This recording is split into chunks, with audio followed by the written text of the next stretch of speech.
시간 다 함께 일어나셔서 열왕기하 14장 1절부터 22절까지 말씀 보도록 하겠습니다.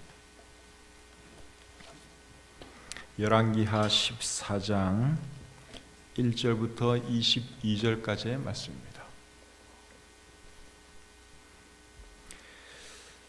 찾으셨으면 저하고 여러분들하고 한 절씩 교독하겠습니다. 열왕기하 14장 1절부터 22절까지. 이스라엘의 왕 여호아스의 아들 요아스 제2년에 유다의 왕 요아스의 아들 아마샤가 왕이 되니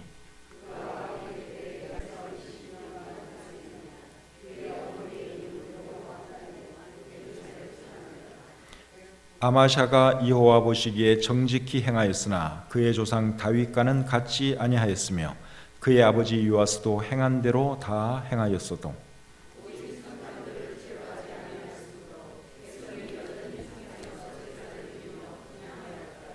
나라가 그의 손에 굳게 섬에 그의 부왕을 죽인 신복들을 죽였으나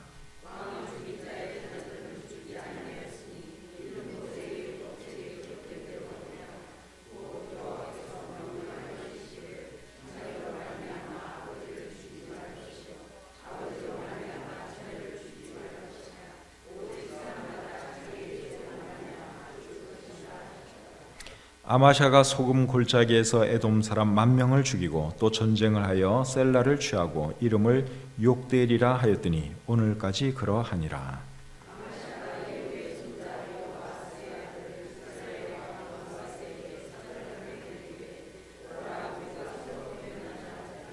이스라엘의 왕 요아스가 유다의 왕 아마샤에게 사람을 보내 이르되 레바논 가시나무가 레바논 백향목에게 전가를 보내어 이르기를 네 딸을 내 아들에게 주어 아내로 삼게 하라 하였더니 레바논 들짐승이 지나가다가 그 가시나무를 짓밟았느니라.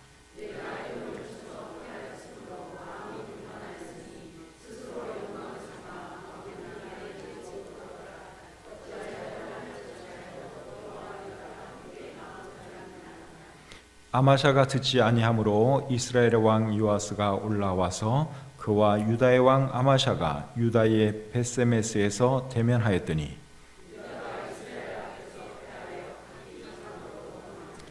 이스라엘 왕 요아스가 베세메스에서 아하시아의 손자 요아스의 아들 유다 왕 아마샤를 사로잡고 예루살렘에 이르러 예루살렘 성벽을 에브라임 문에서부터 성 모퉁이 문까지 400규빗을 헐고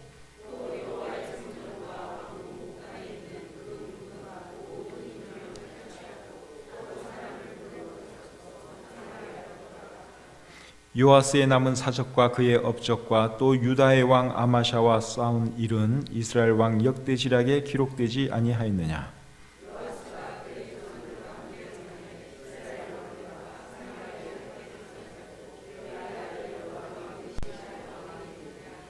이스라엘의 왕 여호아스의 아들 요아스가 죽은 후에도 유다의 왕 요아스의 아들 아마샤가 15년간을 생존하였더라.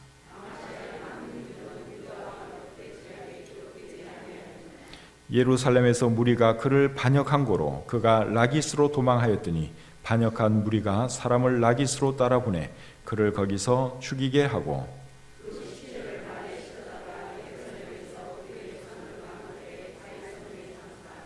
유다 온 백성이 아사랴를 그의 아버지 아마샤를 대신하여 왕으로 삼으니 그때에 그의 나이가 16세라.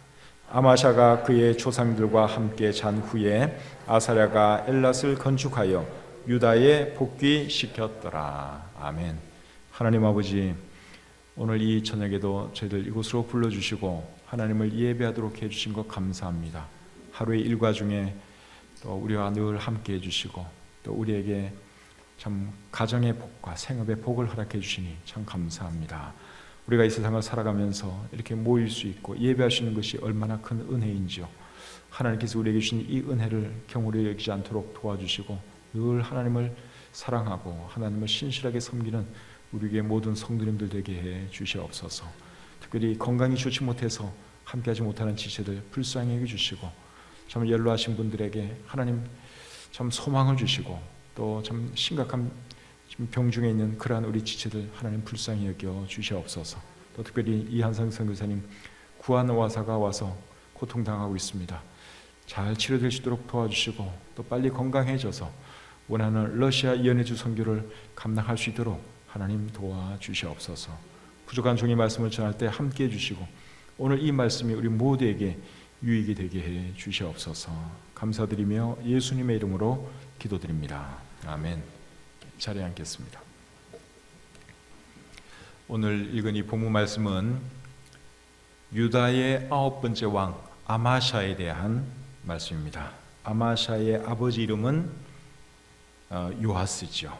1절에 보시면 이스라엘의 왕 여호아스의 아들 요아스 제2년에 유다의 왕 요아스의 아들 아마샤가 왕이 되니, 그렇게 말씀하고 있죠. 그래서 아마샤의 아버지는 누군가 하면 유다 왕 요아스입니다. 이스라엘에도 요아스라는 왕이 있는데 아마샤의 아버지는, 아마샤가 유다의 왕이니까, 남유다 왕국의 왕이니까 아버지도 유다 왕 요아스지요.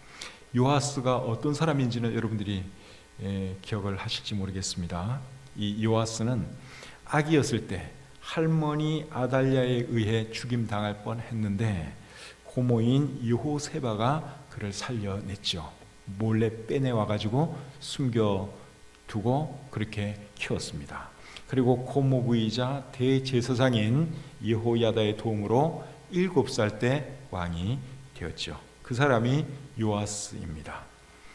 그리고 그 요아스의 아들이 누군가 하면 오늘 우리가 이 본문에서 살펴보는 아마샤입니다. 아마샤는 25살에 왕이 되었다고 했습니다. 그리고 29년간 예루살렘에서 통치했다고 오늘 본문 2절이 그렇게 말씀해 주고 있죠. 근데 이 아마샤는 어떤 왕이었는가 하면 처음에는 상당히 좋은 왕이었습니다. 자, 3절 우리 같이 한번 읽어보겠습니다. 3절 시작. 아마샤가 여호와 보시기에 정직히 행하였으나 그의 조상 다윗과는 같지 아니하였으며 그의 아버지 요아스가 행한 대로 다 행하였어도. 방금 읽은 이 말씀은 아마샤의 좋은 점을 말하는 내용입니다. 그러니까 이 사람이 여호와 보시기에 정직히 행했다는 거예요. 그런데 다윗 왕만큼은 잘하지 못했다, 그렇게 말씀을 하고 있죠. 다윗은 탁월하게 잘한 사람이니까 다윗을 능가할 수는 없는 거고, 어쨌든 다윗보다는 조금 못하지만 그래도 이 사람도 상당히 하나님을 잘 섬겼다, 그렇게 여기 말씀해주고 있습니다. 그리고 그의 아버지 요아스도 사실은 처음에는 상당히 좋은 왕이었습니다. 요아스가 어떤 일을 했는가 하면 성전을 수리하는 그런 일을 했죠. 큰 업적을 남겼습니다. 성전이 망가지고 돌보지 않아서 엉망이 되었는데 이 오늘 본문에 나오는 아마샤의 아버지 요아스가 7살 때 왕이 된 그 요아스 왕이 성전을 수리하는 큰 일을 해냈죠. 그런데 이 요아스는 그의 후견인이었던 고모부이자 대제사장인 여호야다가 세상을 떠난 후에는 더 이상 하나님을 섬기지를 않아요. 성전 공사도 멋지게 해놓고 나서 그 다음에 이 고모부이자 대제사장인 여호야다가 세상을 떠나니까 그때부터는 어떻게 했느냐? 우상을 숭배했습니다. 그 말씀이 역대하 24장 17절과 18절에 나오는데 제가 한번 잠시 읽어드려 보겠습니다. 우리가 다 살펴본 말씀인데 기억을 새롭게 하기 위해서 제가 다시 한번 읽어드립니다. 여호야다가 죽은 후에 유다 방백들이 와서 왕에게 절하매 왕이 그들의 말을 듣고 그의 조상들의 하나님 여호와의 전을 버리고 아세라 목상과 우상을 섬겼으므로 그 죄로 말미암아 진노가 유다와 예루살렘에 임하니라. 그러니까 이 요아스 왕은 처음에는 하나님을 잘 섬겼어요. 성전 공사도 해낼 만큼 신실한 하나님의 사람이었어요. 그런데 그의 후견인이었던 고모부이자 제사장인 여호야다가 세상을 떠나니까 그때부터는 하나님을 섬기는 것이 아니라 뭘 섬겼다고요? 우상을 섬겼다고 우리 성경이 기록하고 있습니다. 그런데 이 아마샤도, 오늘 이 본문에 나오는 아마샤도 자기 아버지 요아스와 똑같은 길을 걸어갑니다. 처음에는 하나님을 잘 섬겨요. 그런데 나중에는 우상을 섬기게 됩니다. 자, 오늘 본문 4절을 또 보겠습니다. 4절 같이 읽겠습니다. 시작. 오직 산당들을 제거하지 아니하였으므로 백성이 여전히 산당에서 제사를 드리며 분향하였더라. 산당에서 분향을 했다, 제사를 드렸다, 그렇게 얘기 말씀을 하고 있는데 그의 아버지 요아스도 그렇게 했습니다. 열왕기하 12장 2절과 3절을 한번 잠시 보겠습니다. 열왕기하 12장 2절 3절. 요아스는 제사장 여호야다가 그를 교훈하는 모든 날 동안에는 여호와 보시기에 정직히 행하였으되 다만 산당들을 제거하지 아니하였으므로 백성이 여전히 산당에서 제사하며 분향하였더라. 그러니까 아들도 그렇고 아버지도 그렇고 그 산당을 없애지 아니했다 하는 것입니다. 산당이라고 하는 것은 산에 있는 신당을 말하는 거예요. 근데 이 산당들은 이스라엘 백성들이 가나안 땅에 들어가기 전에도 있었습니다. 가나안 사람들은 그 산당에서 뭘 했는가 하면 우상을 섬겼죠. 그런데 이제 이스라엘 백성들이 가나안 땅에 들어와서는 거기서 뭘 하느냐? 어떤 데는 우상을 섬기기도 하고 또 어떤 데는 하나님을 섬기기도 해요.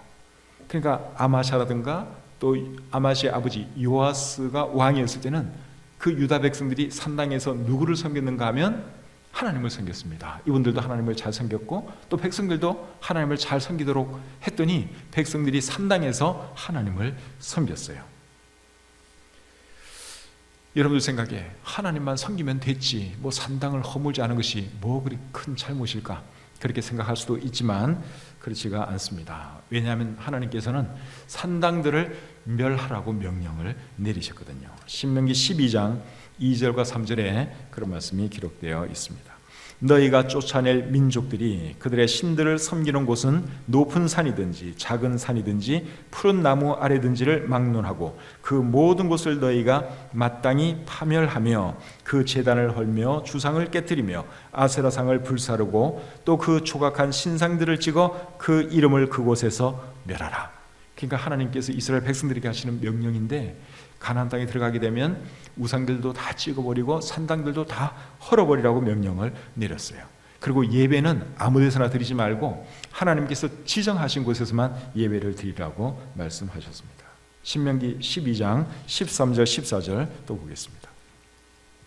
너는 삼가서 내게 보이는 아무 곳에서나 번제를 드리지 말고 오직 너희의 한 지파 중에 여호와께서 택하실 그곳에서 번제를 드리고 또 내가 네게 명령하는 모든 것을 거기서 행할지니라. 그러니까 아무 데서나 하나님을 섬기지 말라는 거예요. 이방 사람들이 우상 섬기던 그 산당에서 하나님은 예배하는 것을 기뻐하지 않으셨습니다. 그래서 이스라엘 백성들에게 산당들을 다 멸하라고 명령을 내렸는데 오늘 본문에 아마샤도 그것을 허물지 아니하고 그의 아버지 요아스도 허물지 아니했다는 것이죠. 오늘날 여러분 우리도 하나님을 예배할 때 우리 마음대로 우리 편한 대로 예배드리면 안 되고 하나님께서 기뻐하시는 방법으로 예배를 드려야 합니다. 여러분 하나님이 기뻐하시고 하나님이 원하시는 예배는 결국 어떤 예배입니까? 요한복음 4장 말씀에 의하면 하나님은 영이시니 영과 진리로 예배하라고 말씀을 하고 있죠. 그러니까 우리가 신약 시대는 어떻게 하나님을 예배해야 되느냐?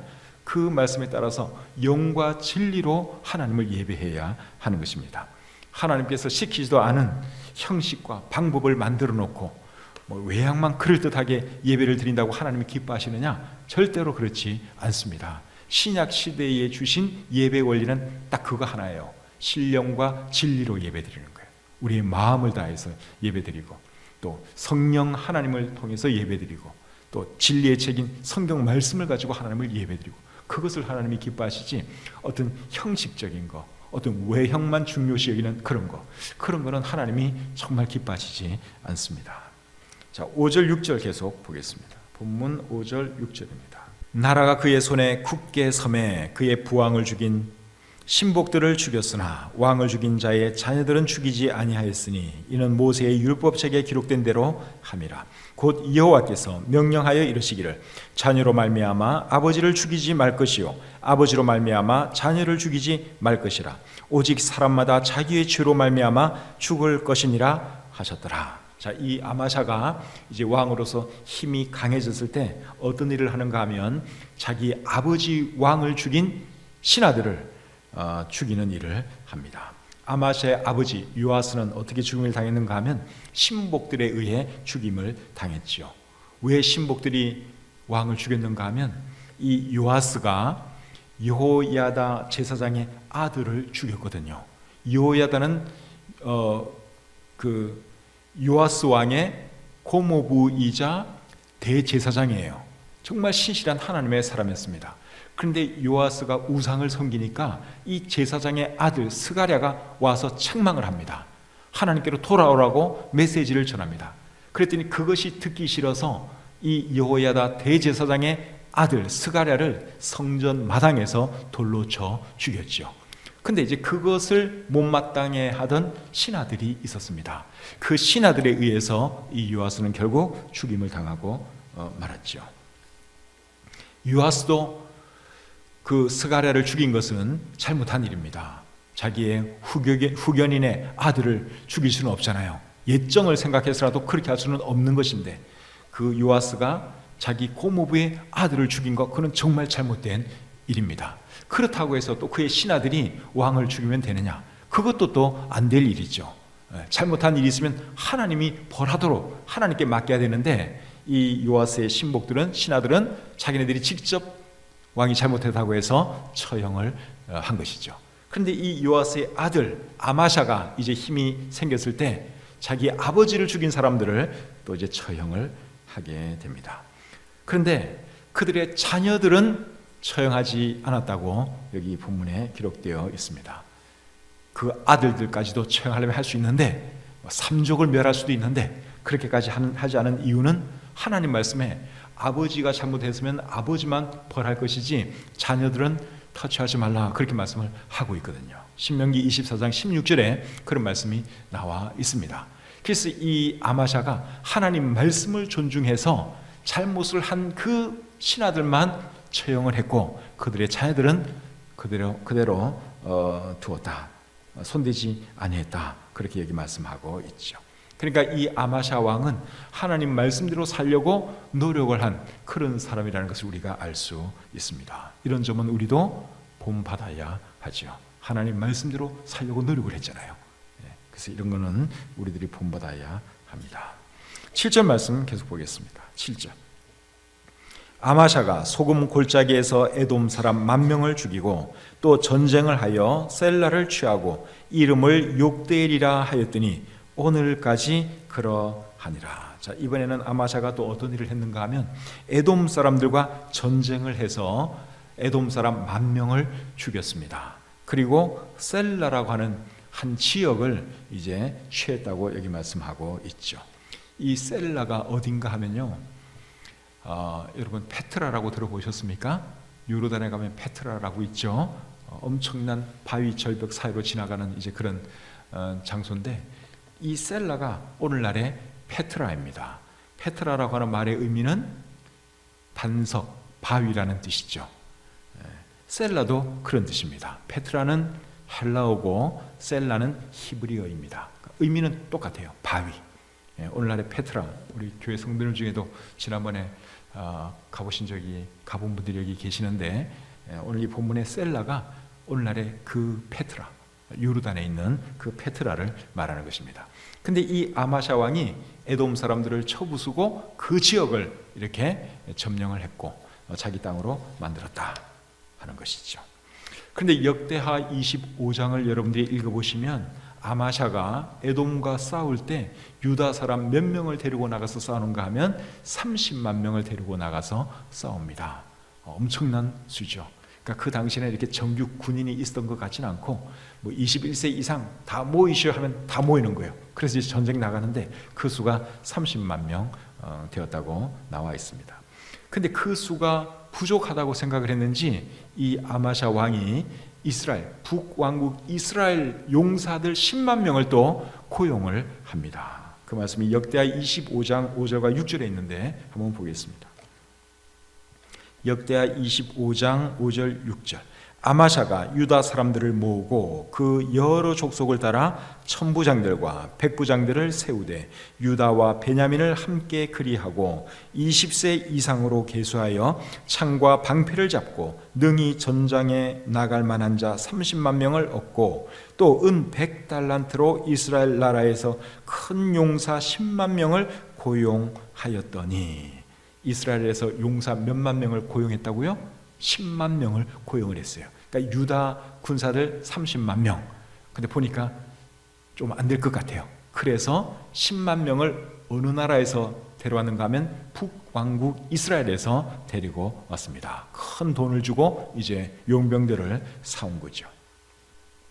근데 어떤 하나님의 사람이 이 아마샤 왕을 찾아와서 뭘 하라는가 하면 그렇게 하지 말라고 말을 합니다. 자, 역대하 25장 7절 8절 보겠습니다.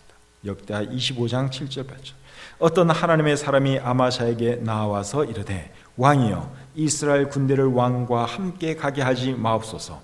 여호와께서는 이스라엘 곧 온 에브라임 자손과 함께 하지 아니하시나니 왕이 만일 가시거든 힘써 싸우소서. 하나님의 왕을 적군 앞에 엎드러지게 하시리다. 하나님은 능히 돕기도 하시고 능히 패하기도 하시나이다 하니. 자, 하나님의 사람이 이 아마샤 왕을 찾아왔죠. 그래서 10만 명 그 용병들 데리고 나가지 말라는 그런 말을 합니다. 왕이 하려면 한번 해보세요. 그렇게 하면 왕은 결국 적군들 앞에서 꼬꾸러지가 말 것입니다. 그러니 그렇게 하지 마시고 하나님 의지하시고 그 사람들 데리고 가지 말고 유다 군인들만 데리고 나가십시오. 그렇게 말을 한 것이죠. 근데 아마샤 왕은 이미 그 용병을 데려오기 위해서 큰 돈을 지불한 상태입니다. 그러니 이거 어쩌면 좋으냐? 이제 또 왕이 그 하나님의 사람에게 묻지요.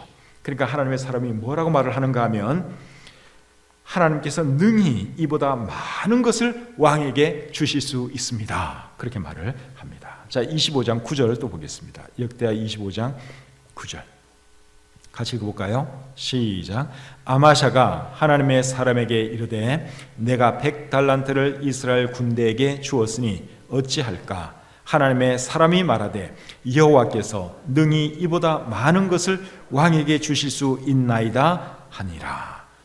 이 하나님의 사람이 뭘 하겠어요? 이 왕이 이미 지불한 그 돈 걱정하고 있으니까 이 하나님의 사람이 뭘 하는가 하면 하나님께서 능히 이보다 많은 것을 왕에게 주실 수 있습니다. 그렇게 말을 했습니다. 정말 멋진 말 아닙니까?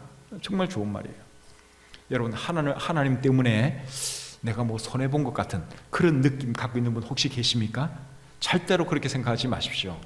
하나님께서는 하시고자 하면 여러분들이 손해본 것 이상으로 갚아주실 수 있는 분이십니다. 우리 하나님이 그런 분이세요. 여러분들이 교회 와서 하나님께 헌금한 거 인간적으로 생각하면 좀 아깝다 하는 그런 생각도 들 수도 있어요. 근데 여러분, 하나님을 위해서 하는 거는 절대로 여러분 손해가 아닙니다. 내가 하나님을 위해서 가게 문을 닫고 내가 예배드린다, 그거 여러분 손해보는 것이 아니에요. 하나님이 하시고자 하면 손해본 것 이상으로 얼마든지 갚아주실 수 있는 분이 우리 하나님이기 때문에 그렇습니다. 여러분 믿으시죠? 이런 하나님을 믿고 우리가 신앙생활을 해야 하는 것입니다. 우리 하나님을 늘 우리 수준에서 생각해가지고 늘 계산하고 내가 이거 하면 내가 얼마 손해보는데, 이 장사 안 하면 내가 얼마 마이너스인데, 여러분 그건 우리 인간적인 생각이고 하나님을 신뢰하면 하나님이 그 이상으로 채워주십니다. 그렇게 믿으시기를 바랍니다. 지금 하나님의 사람이 하는 말이 그거예요. 그렇게 해서 이 아마샤가 하나님의 사람의 말을 듣고 용병들을 돌려보냅니다. 큰 돈을 지불했지만 그냥 포기하고 깨끗하게 돌려보냅니다. 그런데 이 사람들이, 용병으로 왔던 그 10만 명의 사람들이 곱게 돌아가지를 않습니다. 아주 못된 짓을 합니다. 자, 13절 또 보겠습니다. 역대하 25장 13절. 아마샤가 자기와 함께 전장에 나가지 못하게 하고 돌려보낸 군사들이 사마리아에서부터 벳호론까지 유다 성읍들을 약탈하고 사람 3,000명을 죽이고 물건을 많이 노략하였더라. 그냥 곱게 안 돌아갔죠? 유다 사람들을 막 죽였어요. 몇 명을 죽였다고요? 3,000명 죽였고, 그리고 유다 성읍들을 막 공격해가지고 그 물건들을 막 약탈해갔습니다. 정말 나쁜 짓을 했습니다. 그러니 이 아마샤 왕이 화가 나겠습니까? 안 나겠습니까? 화가 나죠. 화가 나요. 일단 그래도 에돔하고 전쟁은 이제 해야 되니 에돔하고 전쟁을 했는데 큰 승리를 이제 거두게 됐죠. 그래서 결국 나중에는 이 아마샤가 에돔과의 전쟁에서 승리하고 난 뒤에는 또 어떻게 하는가 하면 이스라엘하고 전쟁을 벌입니다. 오늘 본문 8절을 보겠습니다. 8절. 열왕기하 14장 8절. 자, 같이 읽겠습니다. 시작. 아마샤가 예후의 손자 여호아스의 아들 이스라엘의 왕 요아스에게 사자를 보내 이르되 오라 우리가 서로 대면하자 한지라. 여기 보니까 아마샤 왕이 북이스라엘 왕에게 뭐라 그러는가 하면 오라 우리가 서로 대면하자 이런 말을 했는데, 이 말은 무슨 말인가 하면 우리 한번 붙읍시다, 우리 한번 싸워봅시다, 그러한 말입니다. 전쟁하자는 거예요. 그랬더니 이스라엘 왕이 뭐라고 대답하느냐? 자, 9절 10절 보겠습니다. 이스라엘의 왕 요아스가 유다의 왕 아마샤에게 사람을 보내 이르되 레바논 가시나무가 레바논 백향목에게 전가를 보내어 이르기를 네 딸을 내 아들에게 주어 아내로 삼게 하라 하였더니 레바논 들짐승이 지나가다가 그 가시나무를 짓밟았느니라. 네가 에돔을 쳐서 파하였으므로 마음이 교만하였으니 스스로 영광을 삼아 왕궁이나 내 집으로 올라가라. 어찌하여 화를 자취하여 너와 유다가 함께 망하고자 하느냐 하나.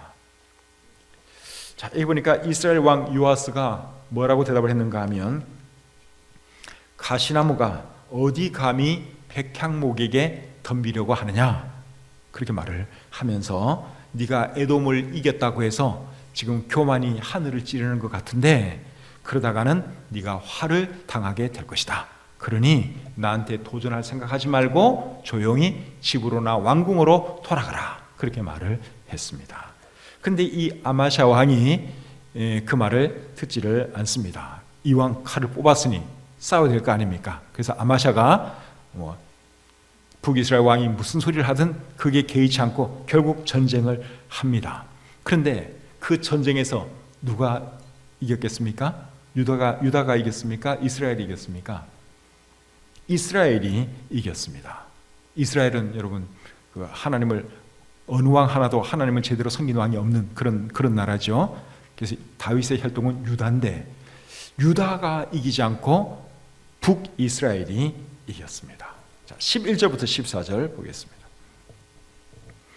아마샤가 듣지 아니하므로 이스라엘의 왕 요아스가 올라와서 그와 유다의 왕 아마샤가 유다의 벳세메스에서 대면하였더니 유다가 이스라엘 앞에서 패하여 각기 장막으로 도망한지라. 이스라엘 왕 요아스가 벳세메스에서 아샤의 손자 요아스의 아들 유다 왕 아마샤를 사로잡고 예루살렘에 이르러 예루살렘 성벽을 에브라임 문에서부터 성 모퉁이 문까지 400규빗을 헐고 또 여호와의 성전과 왕국 곳간에 있는 금, 은과 모든 기명을 탈취하고 또 사람을 볼모로 잡고서 사마리아로 돌아갔더라. 유다가 크게 패했습니다. 그래서 예루살렘 성벽 400규빗이 헐렸다고 여기 말씀하고 있죠. 400규빗 같으면 180m. 그러니까 예루살렘을 둘러싸고 있는 그 성벽 180m가 허물어졌어요. 그 북이스라엘 사람들이 허물어 버린 것이죠. 그리고 또 성전과 왕궁 곳간에 있는 금, 은과 모든 기명들을 또 다 빼앗겼다고 여기 말씀하고 있습니다. 그리고 유다 사람들을 끌고 또 사마리아로 여기 데려갔다고 말씀하고 있죠. 크게 패한 것입니다. 그런데 여러분, 하나님께서 유다에게 승리를 주시지 않고 이스라엘에게 승리를 주신 이유가 뭘까요? 상식적으로 생각하면 어디가 이겨야 되는 겁니까? 유다가 이겨야 돼요. 상식적으로 생각하면 유다가 이겨야 돼요. 그런데 하나님은 유다를 패하게 만드시고 이스라엘이 이기게 하셨습니다. 그 이유를 우리는 역대하 25장에서 발견할 수 있습니다. 자, 왜 유다가 졌는지 역대하 25장 14절을 보겠습니다. 역대하 25장 14절. 자, 같이 한번 읽어보겠습니다. 시작. 아마샤가 에돔 사람들을 죽이고 돌아올 때에 세일 자손의 신들을 가져와서 자기의 신으로 세우고 그것들 앞에 경배하며 분향한지라. 아마샤가 여러분 에돔 사람들을 크게 쳐부수고 나서 돌아와서는 뭘 했다 그랬습니까? 우상을 섬겼어요. 그것도 자기가 쳐부순 사람들이 섬기는 그 우상을 가져와서 그 우상을 섬겼으니 아마샤가 얼마나 어리석은 사람입니까? 자기가 진 나라의 우상을 데리고 와서 섬겼다. 그거는 조금 이해할 수 있어요. 우리 여호와 하나님보다 저 신이 더 강하나 보다 생각하고 그렇게 혹할 수는 있을지 모르겠는데, 이 아마샤는 자기가 에돔 사람들을 쳐부셨어요. 근데 그 사람들이 섬기는 신을 데려와서 가지고 와서 그 신을 섬겼다는 것입니다. 얼마나 어리석은 사람입니까? 그래서 하나님께서 선지자를 보내서 이제 경고하지요. 그런데 그 경고도 듣지 않습니다. 역대하 25장 15절 16절 보겠습니다. 그러므로 여호와께서 아마샤에게 진노하사 한 선지자를 그에게 보내시니 그가 이르되 저 백성의 신들이 그들의 백성을 왕의 손에서 능히 구원하지 못하였거늘 왕은 어찌하여 그 신들에게 구하나이까 하며, 선지자가 아직 그에게 말할 때에 왕이 그에게 이르되 우리가 너를 왕의 모사로 삼았느냐, 그치라, 어찌하여 맞으려 하느냐 하니, 선지자가 그치며 이르되 왕이 이 일을 행하고 나의 경고를 듣지 아니하니 하나님이 왕을 멸하시기로 작정하신 줄 아노라 하였더라. 선지자가 경고했는데도 불구하고 이 사람이 듣지를 않았죠. 아마샤 왕이 듣지를 않았어요. 그래서 하나님이 그 벌로 유다가 이스라엘에게 패하도록 하신 것입니다. 역대하 25장 20절 또 보겠습니다. 자, 같이 읽겠습니다. 역대하 25장 20절. 이 성경 찾을 때는 이 소리가 좀 나야 되는데 여러분들이 자막만 보고 있으니까 너무 조용해서 재미가 없네요. 이 성경 찾는 이 소리가 이게 좀 살아 있어야 되는데. 자, 20절 같이 읽겠습니다. 시작. 아마샤가 듣지 아니하였으니 이는 하나님께로 말미암은 것이라. 그들이 에돔 신들에게 구하였으므로 그 대적의 손에 넘기려 하심이더라. 그러니까 왜 졌는지 지금 여기서 설명을 하고 있죠. 그러니까 하나님이 벌로 치게 만든 거예요. 우상 숭배하니까 너희들 한번 당해봐라. 그러면서 하나님께서 벌을 내리셔서 유다가 결국 패하게 된 것이죠. 그래서 이 아마샤 왕은 처음에는 하나님을 잘 섬겼어요. 다윗만큼은 아니지만 그래도 상당히 하나님을 잘 섬겼어요. 그런데 나중에는 이 사람이 우상을 섬기게 되었다는 것입니다. 그의 아버지도 그렇게 했다고 말씀을 했죠. 그의 아버지 요아스도 처음에는 성전 공사를 할 정도로 하나님을 잘 섬겼어요. 그런데 자기의 후견인 대제사장이 세상을 떠나니까 그때부터는 우상을 섬겼어요. 근데 또 이 아들 아마샤도 처음에는 하나님을 잘 섬기다가 또 어느 순간부터는 우상을 섬기기 시작했습니다. 그러다가 결국 어떻게 되느냐? 반역자들에 의해 죽임당하고 맙니다. 19절 20절 보겠습니다. 본문 19절 20절. 예루살렘에서 무리가 그를 반역한 고로 그가 라기스로 도망하였더니 반역한 무리가 사람을 라기스로 따라보내 그를 거기서 죽이게 하고 그 시체를 말에 실어다가 예루살렘에서 그의 조상들과 함께 다윗성에 장사하니라. 결국 자기 사람들에 의해서 결국 죽임을 당하고 말았습니다. 그의 아버지 아마샤의 아버지 요아스도 신복들에 의해서 죽임을 당하고 말았고, 그래서 이 두 부자는 삶이 너무 비슷한 거예요. 처음에는 하나님을 잘 섬기다가 나중에는 우상을 섬기고, 그리고 결국은 신복들에 의해서 죽임당하고, 너무나 이 아버지와 아들의 삶이 비슷합니다. 여러분, 오늘 이 본문에 나온 아마샤를 통해서 우리가 배울 수 있는 교훈이 무엇입니까? 하나님을 끝까지 잘 섬겨야 되겠다 하는 교훈을 우리가 배울 수 있습니다. 그리고 절대로 우상 숭배하면 안 된다 하는 것을 우리가 배울 수 있죠. 우리들 중에 어떤 조각물 앞에 절을 하고 복을 기원할 사람은 제가 볼 때 아무도 없습니다. 근데 오늘날에는 하나님 대신 재물이 우상이 될 수도 있고, 쾌락이 우상이 될 수도 있고, 어떤 사람이 우상이 될 수도 있고, 우리 우상이 될 수 있는 것들이 참 많습니다. 그래서 여러분, 우리의 마음은 늘 하나님을 향할 수 있기를 바라고, 좌로나 우로나 치우치지 말고 끝까지 우리의 목숨 다하는 그 순간까지 끝까지 하나님만을 잘 섬기는 저와 여러분들이 다 되시기를 주님의 이름으로 축복합니다.